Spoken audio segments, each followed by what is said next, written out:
la gloire de Dieu se manifester. En effet, je vous ai parlé de, et mon message ce matin, c'est les visions prophétiques de Dieu. Je voudrais que Dieu parle, et Dieu se manifeste au travers de visions, de visions prophétiques, parce que nous sommes dans des temps prophétiques. Et c'est important d'ouvrir nos cœurs et de laisser Dieu parler. Dieu parle. Et dans cette décennie dans laquelle nous sommes, eh bien, je crois de tout mon cœur que des choses, que des choses spéciales, eh bien, sont en réserve pour chacun de nous. C'est une année où le Seigneur veut inonder les yeux de nos cœurs, nous ouvrir les yeux, que nous ayons des visions positives. Parce que nous voulons être attachés à cet avenir que Dieu nous a en réserve pour chacun de nous. Et moi, je voudrais que vous rentriez dans ce processus pour en faire une réalité dans votre vie. Je sais que nous avons vécu une année difficile. Je sais qu'encore aujourd'hui, beaucoup passent par des temps difficiles. Je sais que certains ont vécu des drames et par rapport à des personnes qui ont été malades par le Covid ou des personnes qui ont dû changer leur méthode de travail et ils en souffrent. Je sais que les choses ont changé, mais je crois que ces choses ont changé pour que nous ayons une vision positive, pour que nous ayons soif de Dieu, pour que nous nous attendions davantage à lui et que nous nous tournions davantage vers lui. Et je parle au peuple de Dieu. Je parle à ceux qui connaissent le nom de Jésus, qui, au travers de ces temps difficiles, ont pris cette décision dans leur cœur de regarder à Jésus et que lui, et de s'attendre à lui. Et je sais que si vous vous attendez au Seigneur, Dieu va agir. C'est un temps de faveur. C'est un temps où Dieu veut susciter une soif, une faim, une soif de sa parole, une faim de sa présence. Et je crois que dans ces temps, qui ont été des temps de difficulté, d'un point de vue humain, ont été des temps très favorables pour ceux qui sont dans le Seigneur. Parce que ça les ressente, ça leur a permis de se recentrer sur Dieu, ça leur a permis de savoir ce qui est important et d'éloigner tout ce qui était superficiel. Ça donne de rentrer dans cette dimension intérieure où nous voulons pas être des images, mais où nous voulons ouvrir nos cœurs les uns les autres.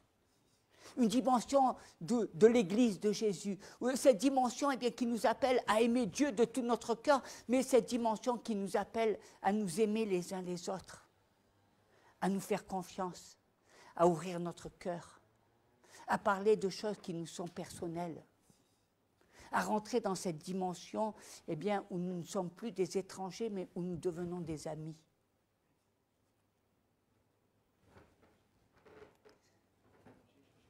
Une église nouvelle, un temps nouveau, une faveur nouvelle.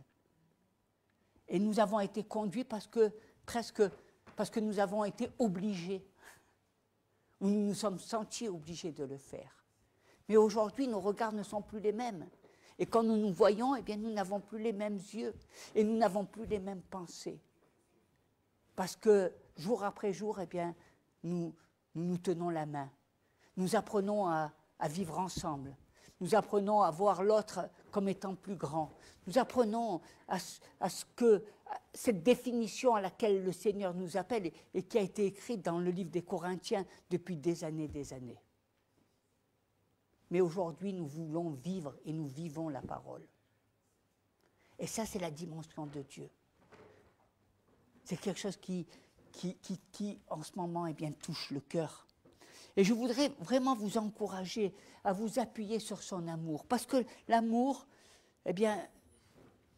c'est le ciment, c'est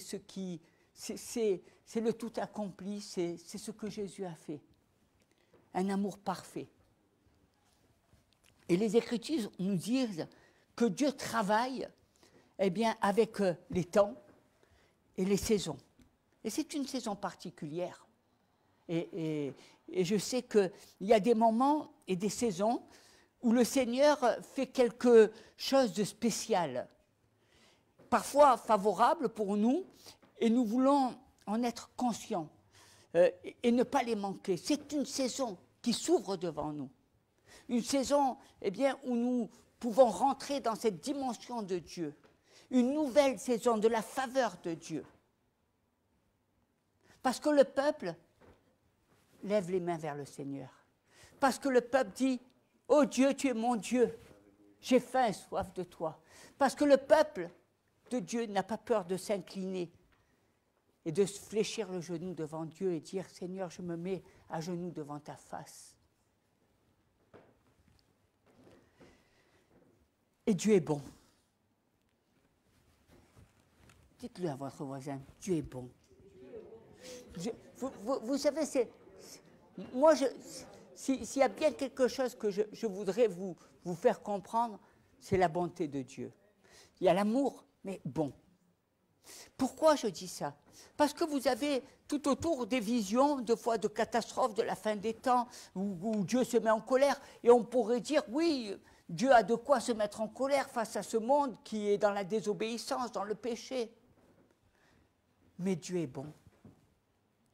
Et Dieu est bon et encore bon. Et Dieu veut agir. Rappelez-vous quand il a vu Sodome, ces gens qui étaient livrés à eux-mêmes, qui cherchaient leur propre plaisir, il a dit, cherche-moi des hommes. Et s'il y en a une cinquantaine, une dizaine, j'épargnerai le pays. Mes amis, nous sommes bien plus que 10, nous sommes bien plus que 50. Et gloire à Dieu, Dieu épargnera. Dieu, dans sa bonté, va se manifester et agir. Parce que Dieu est bon. Et il ne change pas. Il ne change pas. Mais Dieu, veut nous aider. Et je sais que dans le livre des Éphésiens, en chapitre 5, verset 16, il dit « Rachetez le temps ». Dieu va racheter le temps. Parce que nous, des fois, nous avons l'impression qu'on est en retard, et je le comprends, par rapport à des frères dans d'autres nations où il y a une telle percée spirituelle, et je les bénis. Mais c'est vrai que quelquefois, nous sommes là comme un peu des enfants délaissés, mais le Seigneur va racheter le temps. Et c'est un temps pour notre pays, c'est un temps pour notre nation. Et je suis sûr que Dieu va envoyer des messagers des 4 coins du monde. Dieu bouscule les choses. Vous savez, Dieu est grand. Il est merveilleux, Dieu. Il est merveilleux, le Seigneur. Il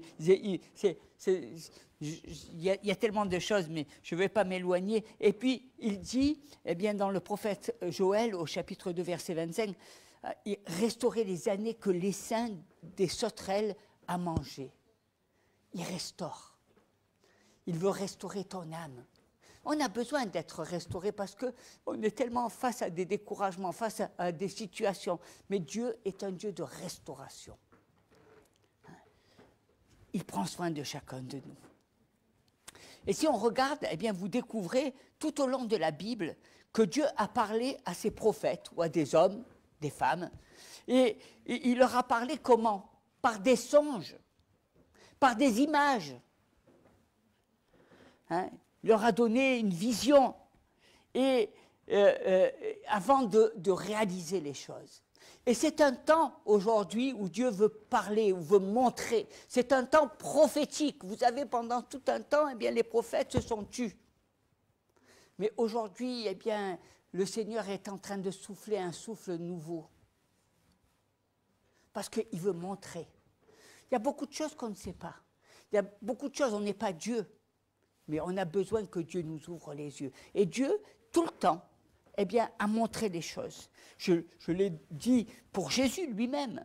Hein. Le Seigneur, eh bien, il est dit dans l'évangile de Jean, au chapitre 5, versets 19 à 20, Jésus reprit donc la parole et leur dit, en vérité, je vous le dis, le Fils, il parle de lui, ne peut rien faire de lui-même. Il ne fait que ce qu'il voit faire au Père. Et tout ce que le Père fait, le Fils aussi le fait, pareillement. Car le Père aime le Fils et lui montre tout ce qu'il fait. Et il lui montrera des œuvres plus grandes que celles-ci, afin que vous soyez dans l'étonnement. C'est quelque chose d'extraordinaire, hein, quelque chose de merveilleux, c'est beau hein, de voir cette dimension. Jésus a travaillé eh bien, comme il a vu faire le Père. Il n'a fait que ce que Dieu faisait et Dieu voulait lui montrer tout ce qu'il faisait. Il lui a montré eh bien, toutes ses facettes. Et le Seigneur eh bien, a manifesté toutes les facettes de Dieu, tout ce qu'il a vu dans le ciel, eh bien, il a manifesté sur la terre. C'est extraordinaire. Hein? Et à mesure eh bien, que le Seigneur faisait quelque chose, eh bien, lui sur la terre agissait. À mesure que le Père parlait, eh bien, lui parlait et annonçait la bonne nouvelle.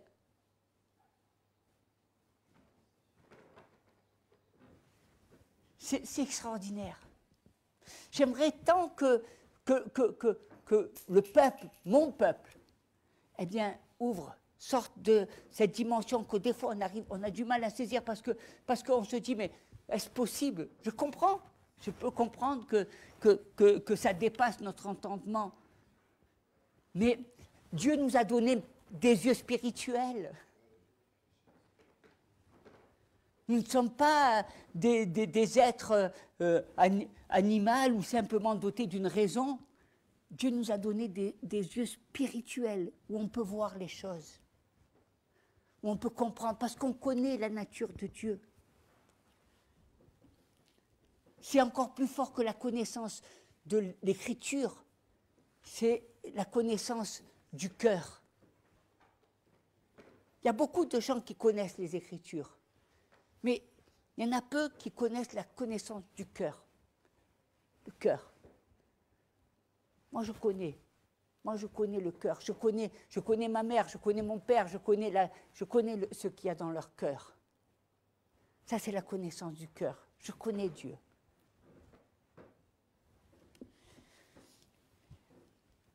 Et il a fait que ce qu'il a vu faire du Père. Et il a expliqué. Et le Père lui a montré ce qu'il faisait. Et notre Seigneur eh bien, a simplement agi conformément à ce qu'il voyait.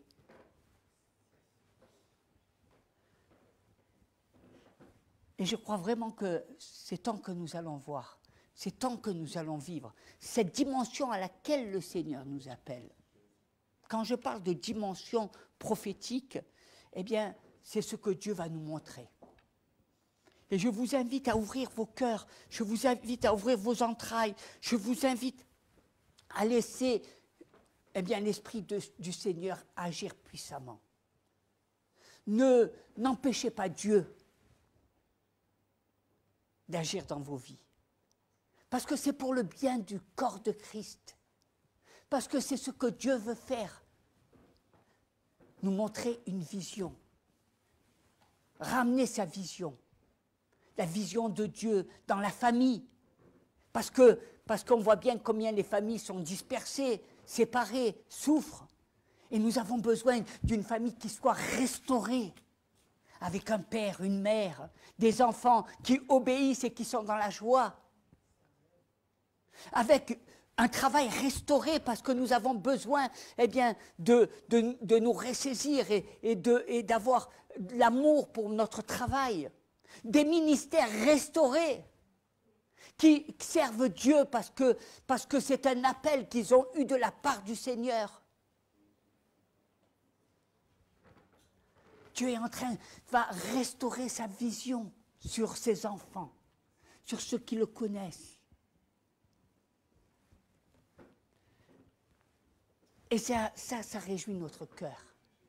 Ça nous permet d'avoir confiance. Et moi, je bénis le Seigneur parce que je sais qu'il travaille, qu'il parle, et que Dieu est en train de faire un travail extraordinaire.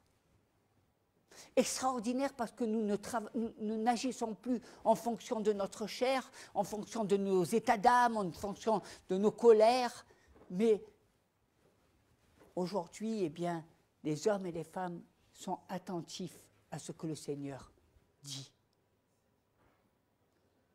Je ne veux plus agir comme je le faisais, me mettre en colère pour un oui ou un non. Je veux être à l'écoute de Dieu, faire ce que Dieu me dit de faire, ce que Dieu me montre. Et je n'ai plus qu'à l'appliquer. Et quand je l'applique, je vois la gloire de Dieu. C'est surprenant. C'est surprenant. Imaginez-vous que vous soyez avec Jésus et que vous voyez Jésus prendre de la terre et qu'il pose cette terre sur les yeux de quelqu'un. Vous diriez, mais qu'est-ce qu'il a? Pourquoi il fait ça? Il veut se moquer de ce... Pourquoi il est déjà assez... C'est une personne qui ne voit pas et on veut l'humilier davantage? Mais non, Jésus a mis cette terre afin de faire des yeux nouveaux.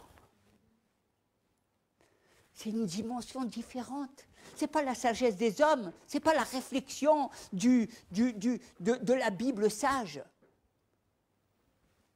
C'est la dimension du surnaturel, de quelque chose que Dieu fait qui nous disent « mais ce n'est pas possible ». Mais tout ce qui n'est pas possible et qui se réalise vient de Dieu. Jésus lui-même, qu'est-ce qu'on a dit de Jésus? Mais il a été envoyé par le diable. Il guérit les malades le jour du Shabbat. Et Jésus, qu'est-ce qu'il a dit? Il a dit, vous croyez que le diable enverrait quelqu'un pour délivrer une personne des démons?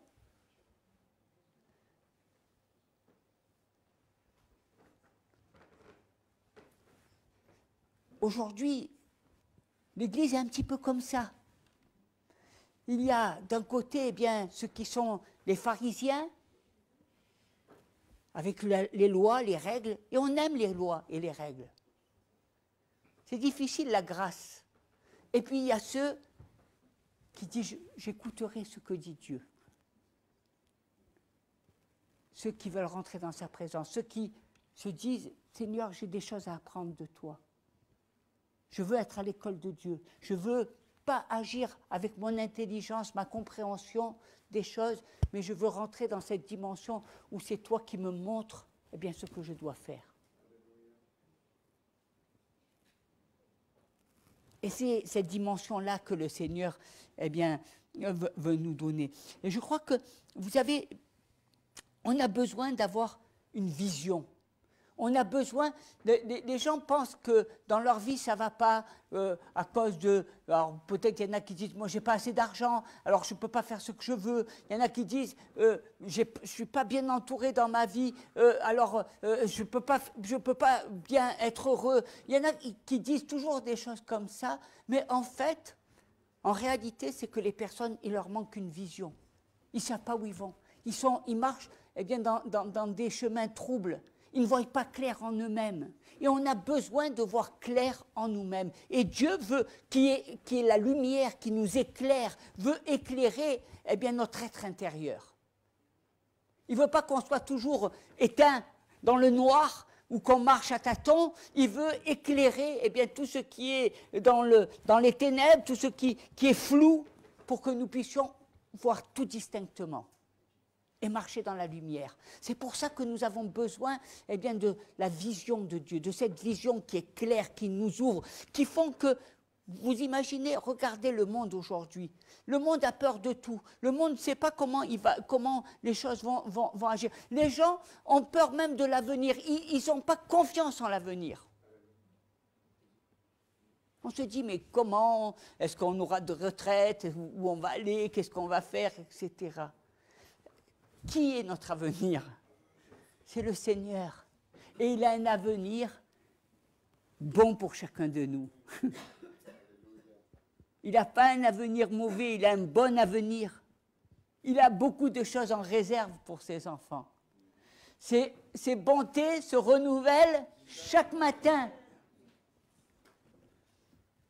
Et quand on regarde la parole, eh bien, de l'Éternel, on voit bien dans le livre de Samuel, alors qu'il était encore enfant, la Bible nous dit, le jeune Samuel était au service de l'Éternel devant Élie. La parole de l'Éternel était rare en ces temps-là et les visions n'étaient pas fréquentes. C'est un petit peu.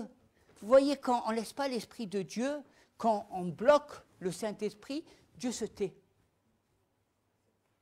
Il s'est tu pendant plusieurs périodes. Mais aujourd'hui, nous sommes dans une saison où Dieu veut parler. Parce que ses enfants, eh bien, sont revenus à lui.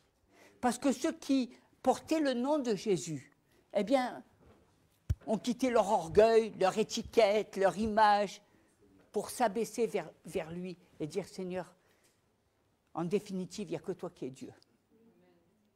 Et tout ce que je peux penser, tout ça, c'est bon. Hein, c'est des fois trop une usine à gaz. J'ai plus envie de tout ça. J'ai envie vraiment de me recentrer sur toi, sur ta nature, sur ta personne, sur ce que tu es.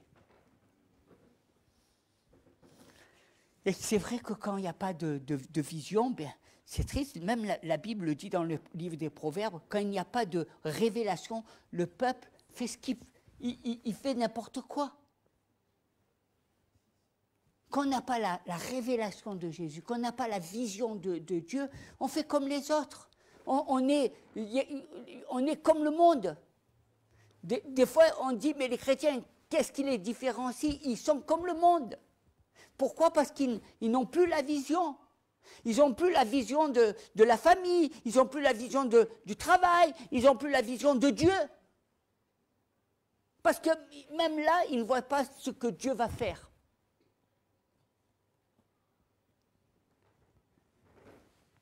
Et c'est pour ça que nous avons besoin de la vision. Sans vision prophétique de Dieu, eh bien, nos vies ne font que sombrer dans la défaite et la dépression.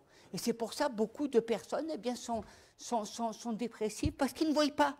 Ils ne voient pas leur vie, ils ne voient pas leur avenir, ils ne voient pas qu'est-ce qui va se passer. On a l'impression qu'il ne se passera rien de bon. Ils n'ont pas la vision. Ils ont la vision d'un monde qui va à sa perdition, d'un monde qui s'éloigne de Dieu, d'un monde qui mérite le châtiment de Dieu, mais ils n'ont pas la vision de l'amour, de l'espérance, des bontés de Dieu.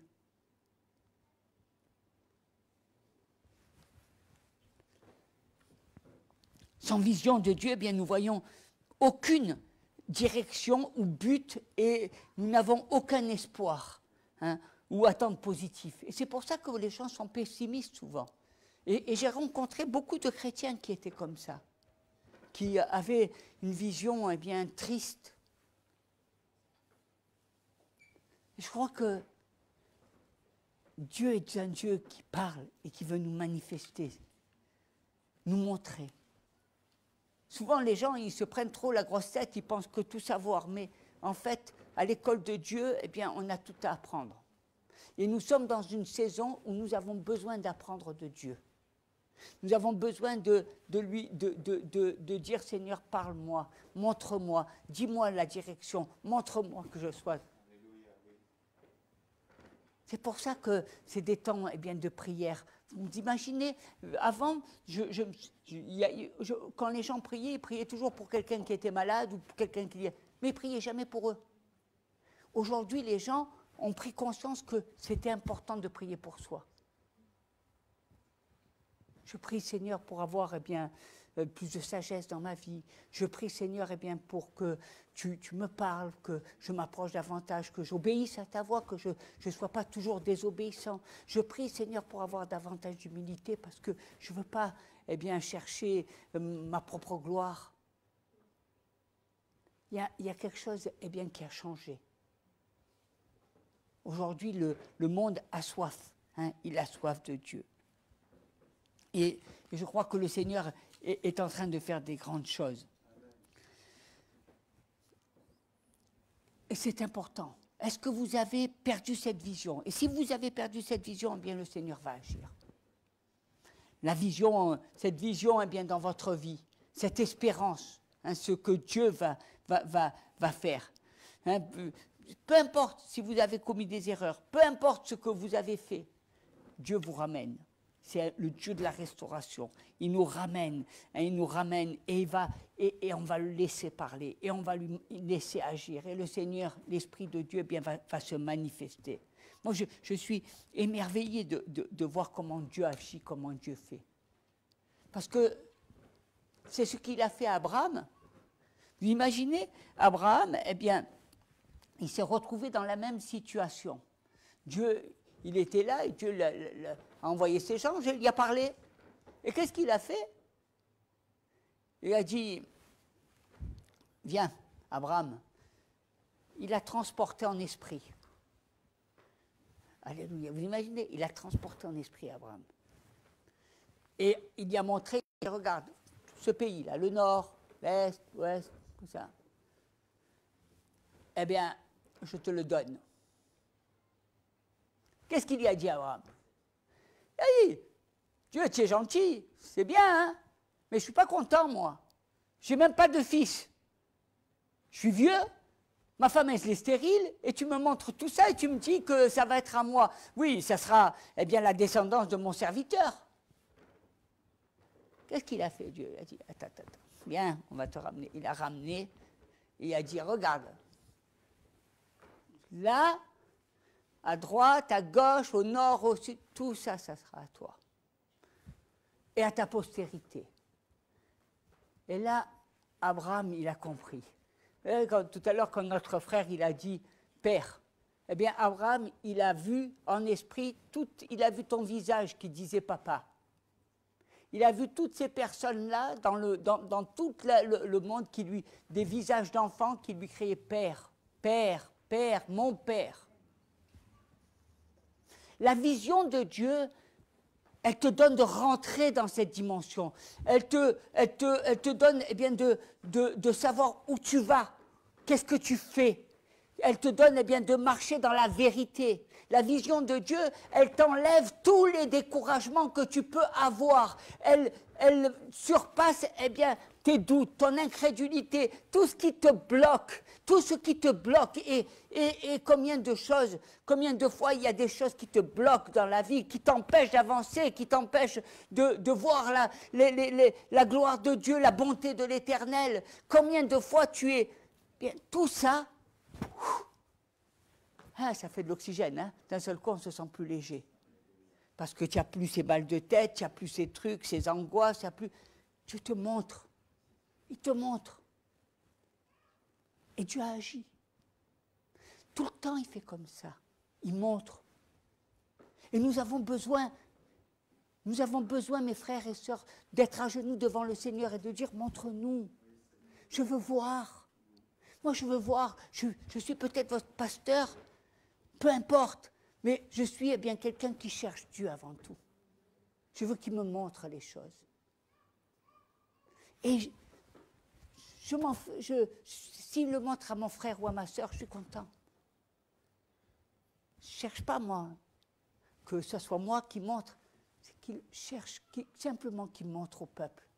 Parce que c'est l'utilité. Moi, je ne veux pas. Il y a des gens qui disent, moi, je suis monté en haut dans le ciel, je suis revenu, le Seigneur, il m'a donné une mission. Tout ça, c'est pour la gloire de l'homme. Moi, je veux la gloire de Dieu. Moi, je ne cherche pas la gloire. Je cherche la gloire de Dieu. Que la gloire de Dieu se manifeste. Je ne cherche pas à dire ça, je ne cherche pas à dire ça. Moi, si Dieu montre quelque chose, c'est pas pour me mousser, parce que c'est le dernier de mes soucis, ça. C'est simplement bien pour que nous, ensemble, on puisse eh bien, avancer. On puisse rentrer dans cette dimension que le Seigneur eh bien, nous appelle. Hein, et moi, je bénis le Seigneur. Vous savez, Dieu fait des choses merveilleuses. Il est dit de ne pas avoir peur. Et le livre de la Genèse, au chapitre 15, verset 1, il dit « Après ces événements, la parole de l'Éternel fut adressée à Abraham dans une vision. Et il dit « Abraham, ne crains point, je suis ton bouclier. Et ta récompense sera très grande. » Il montre eh bien là, il lui parle et il lui dit, t'inquiète.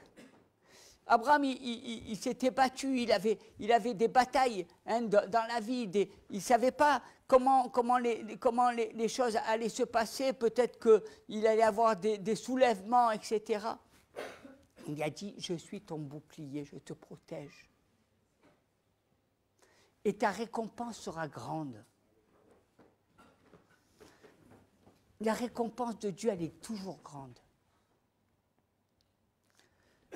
À celui qui croit, à celui qui place sa confiance.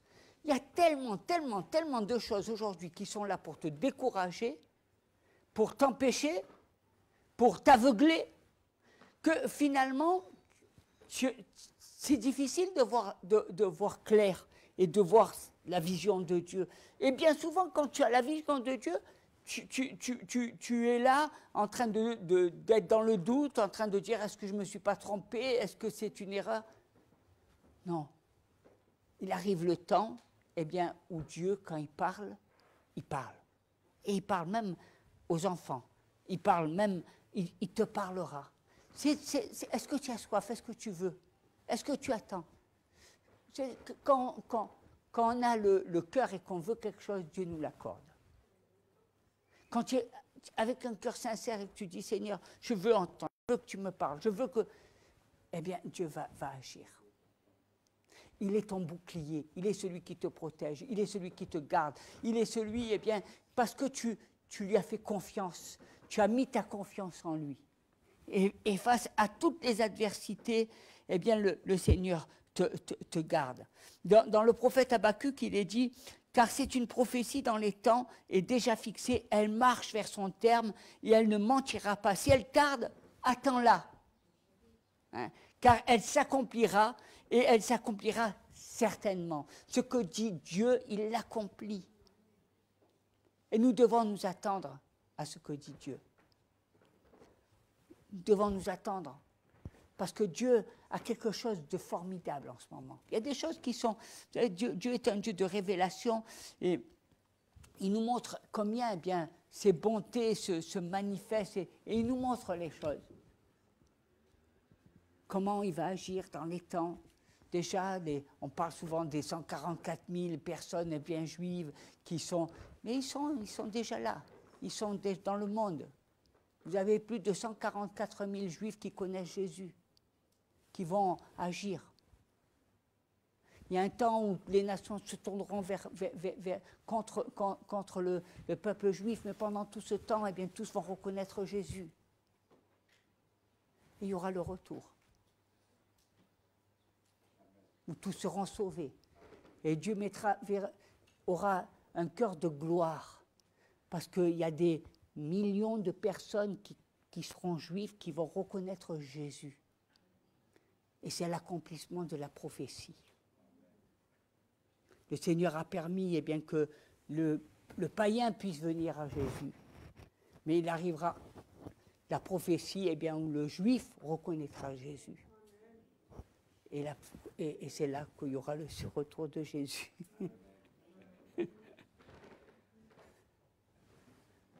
Donc nous devons regarder à ces événements glorieux. Où le Seigneur est en train de faire des choses extraordinaires. Ça, c'est les yeux invisibles, c'est les yeux que l'homme ne voit pas, mais c'est le monde spirituel. Et Dieu veut nous le révéler, tout ça. Dieu dit toujours, vous savez, comme dans le psaume, il dit, nous sommes comme des arbres plantés près d'un courant d'eau qui donne son fruit en toute saison et dont le feuillage ne se flétrit point. Tout ce qu'il fait lui réussit. Et Dieu est en train nous sommes ces hommes, nous sommes ces femmes, nous sommes toujours près des courants d'eau. Est-ce que tu veux être près de ce courant d'eau? Est-ce que tu veux te rafraîchir sans arrêt? Est-ce que tu veux porter du fruit? Tout ce qu'il fait lui réussit. Pourquoi? Parce que nous avons nos racines sur le rocher des siècles, sur le Seigneur lui-même. Alléluia. Et c'est extraordinaire ce que Dieu fait. Et je vous invite vraiment à chercher sa face, à voir. Est-ce que tu vois? Je voudrais que ce matin, qu'on prenne un temps dans la prière et simplement qu'on regarde, vois-tu?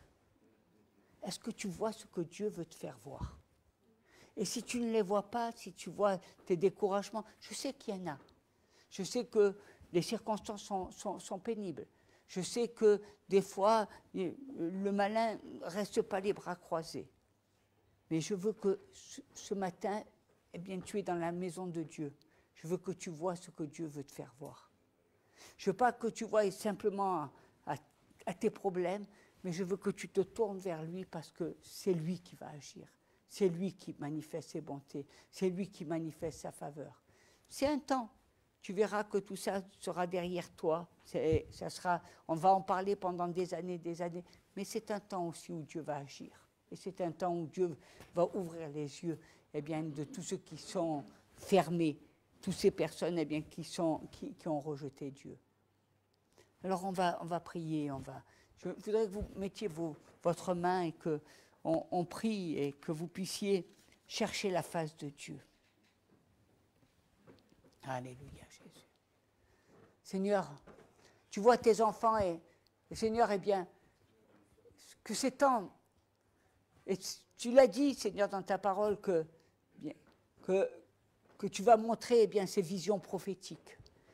Et Seigneur, eh bien, montre-nous, Seigneur, tout ce qui est caché, tout ce que nos yeux ne voient pas, tout ce que le monde ne voit pas. Eh bien, Seigneur, que par ton Saint-Esprit, tu nous ouvres les yeux afin que nous puissions voir clairement.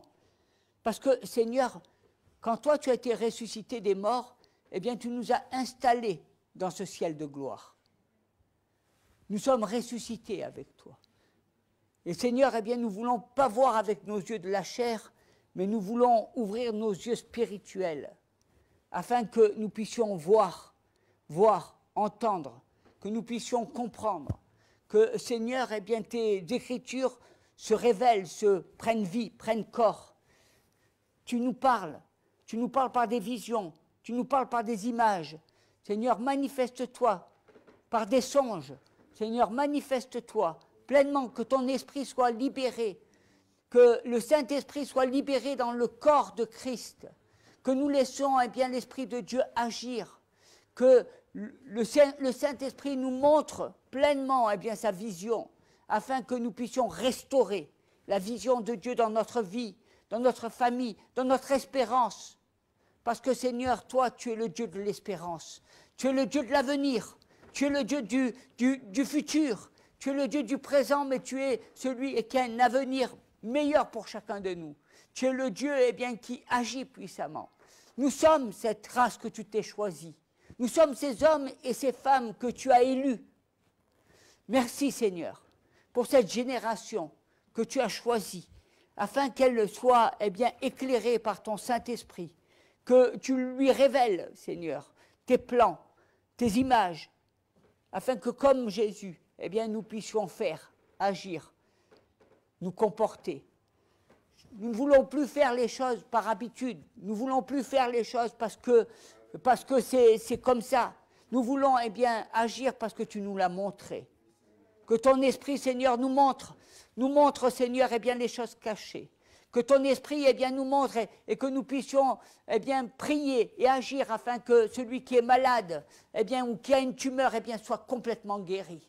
Nous voulons, Seigneur, être les yeux de Dieu et aller eh bien, à la maladie et rejeter la maladie, afin que la guérison se manifeste. Nous voulons eh bien, être dans l'Esprit, en communion avec l'Esprit Saint, afin que ton Esprit agisse puissamment. Nous te demandons, Seigneur, eh bien, que nous puissions agir comme toi tu aurais parlé, et comme toi tu as parlé à cette personne qui était pharisien, eh bien, tu lui as parlé, tu lui as ouvert les yeux parce que tu lui as dit des vérités. Peut-être les vérités n'étaient pas bonnes à prendre, mais tu as touché le cœur. Tu as posé des questions. Et bien des fois, ces hommes, eh bien, tu les as remis en question. Parce qu'ils étaient là en train de comprendre qu'ils faisaient fausse route. Seigneur, montre-nous, Seigneur, montre-nous que nous n'agissions pas au travers des pensées de l'homme, mais que nous agissions au travers de tes pensées, afin que ce soit toi qui nous conduise, afin que ce soit ton esprit qui nous montre eh bien, ce que toi tu as fait quand tu as vu les choses faire du Père. Que nous puissions parler eh bien, par la bouche de Dieu, que ce soit tes paroles qui soient révélées. Seigneur, donne-nous accès au surnaturel, donne-nous accès au prophétique. Montre-nous la vision prophétique de Dieu, les visions prophétiques de Dieu, afin que nous puissions regarder à cette étendue, cette grandeur, cette magnificence, où nous voyons un Dieu d'amour, un Dieu qui est venu réconcilier l'homme avec Dieu, un Dieu de restauration, un Dieu qui amène les morts à se lever, afin qu'ils puissent proclamer la vie qui est en Jésus-Christ. Seigneur, donne, sors des tombeaux toutes ces personnes, ouvre les yeux de tous ceux qui sont aveuglés, fais tomber les écailles, Seigneur, afin qu'ils se tournent vers toi, vers ce Dieu qui est bon, ce Dieu qui est miséricordieux, ce Dieu en qui il y a la vie. Donne-nous à nous, Seigneur, de marcher dans le chemin. Donne-nous, Seigneur, de tenir ferme contre les adversités. Donne-nous, Seigneur, de demeurer en toi, dans la lumière. Seigneur, nous savons que si tu es avec nous, personne ne sera contre nous. Donne-nous d'être plus que victorieux, Seigneur. Et merci, Seigneur, parce que tu veilles sur nous, tu nous gardes jusqu'à notre arrivée, jusqu'à ce que nous obtenions ce pourquoi tu nous as donné la vie. Au nom de Jésus. Amen. Alléluia. Alléluia. Soyez bénis, fortifiés, et que le Seigneur vous parle. C'est un temps où il faut laisser le prophétique. C'est un temps où il faut laisser la parole de Dieu se manifester. Alléluia.